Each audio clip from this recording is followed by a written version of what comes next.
Assalamualaikum warahmatullahi wabarakatuh. Perkenalkan, nama saya Rosalina Safitri dengan NIM A1E124661 dari kelas R001. Pada video ini saya akan menjelaskan mengenai penskoran tes minat Riasek, pengolahan hasil tes serta interpretasi awal skor sebagai bagian dari tugas mata kuliah asesmen bimbingan dan konseling tes. Tugas ini disusun di bawah bimbingan dosen pengampu yaitu Bapak Muhammad Hamdi SPD MPD. Demikian pembukaan dari saya. Selanjutnya penjelasan. Tes minat Riasek merupakan alat asesmen yang digunakan untuk mengetahui kecenderungan minat bakat individu berdasarkan 6 tipe kepribadian karir, yaitu yang pertama ada R, realistik atau praktis, yang kedua ada I, investigatif atau analitis, yang ketiga ada A, artistik atau kreatif, yang keempat ada S, sosial atau menolong, yang kelima ada enterprising atau memimpin, dan yang terakhir konvensional atau teratur. Tes ini membantu individu memahami bidang pendidikan maupun pekerjaan yang sesuai dengan minat dan kemampuan dirinya. Pada bagian A, minat atau suka, peserta diminta memberi tanda centang pada aktivitas yang disukai. Sistem penskorannya yang pertama, skor 1 jika dicentang, dan skor 0 jika tidak dipilih. Setelah itu, jawaban dikelompokkan ke dalam 6 kategori Riasek, R, I, A, S, E, dan C. Lalu, jumlah skor pada setiap kategori dihitung untuk melihat kecenderungan minat peserta. Semakin tinggi skor pada suatu kategori, maka semakin besar minat individu pada bidang tersebut. Selanjutnya, pada bagian B, keterampilan atau hal yang bisa dilakukan tanpa kesulitan. Peserta memilih aktivitas yang paling mampu dilakukan tanpa kesulitan. Bagian ini bertujuan untuk mengetahui kemampuan atau keterampilan peserta pada bidang tertentu. Kemudian hasilnya juga dikelompokkan ke dalam kategori Riasek R, I, A, S, E, dan C. Selanjutnya, pengolahan hasil tes. Pengolahan hasil tes dilakukan dengan menghitung skor pada setiap kategori Riasek dari bagian minat dan keterampilan.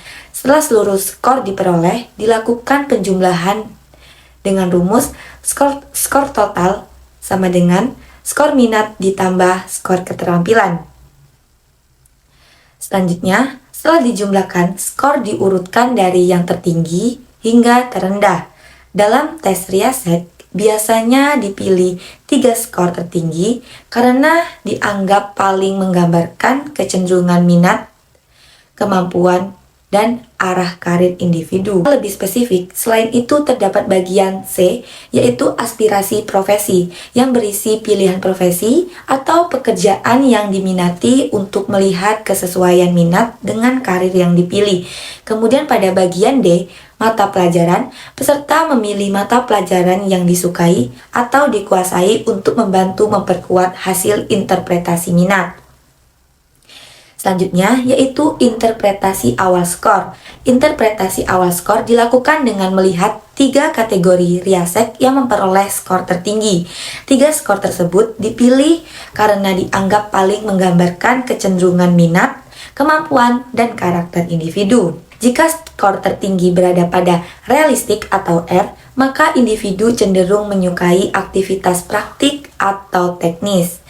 Selanjutnya, jika individu memilih I atau investigatif, menunjukkan minat pada analisis dan pemecahan masalah. Sedangkan artistik atau A menggambarkan individu yang kreatif. Sosial atau S menunjukkan kecenderungan membantu dan bekerja sama dengan orang lain. E, enterprising, berkaitan dengan kepemimpinan dan komunikasi. Sedangkan C, konvensional, menunjukkan kesukaan pada pekerjaan yang teratur dan administratif.